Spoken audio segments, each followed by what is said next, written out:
ஓம் ஜெய் ஸ்ரீரமணாய. பகவான் ஸ்ரீ ரமண மகரிஷி பக்திஞான இயக்கத்தின் ஆன்மீக அன்பர்கள் அனைவர்களுக்கும் எங்களுடைய மனமார்ந்த இனிய காலை வணக்கம்.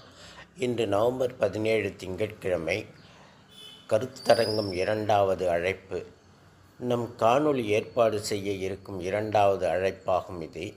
முதல் அழைப்பில் நவம்பர் 15ஆம் தேதி தங்களுடைய பெயர்களை பதிவு செய்ய இறுதி நாளாக அறிவித்திருந்தோம்.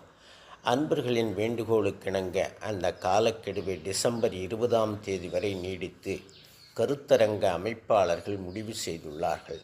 எனவே இதுவரை பதிவு செய்து கொள்ளாத அன்பர்கள் உடனடியாக தங்கள் பெயர்களை பதிவு செய்யவும் கட்டுரைகள் சமர்ப்பிக்கவும் வேண்டுகிறோம். இந்த அருமையான சந்தர்ப்பத்தை பயன்படுத்தி பகவான் ரமணரின் ஆன்மீக அன்பர்கள் அனைவர்களும் ஒன்று கூடி கருத்துக்களை பரிமாற்றிக்கொண்டு பகவானுடைய அருளுக்கு பாத்திரமாகும்படி பணிவோடு வேண்டுகிறோம். வணக்கம். ஓம் தத் சத்.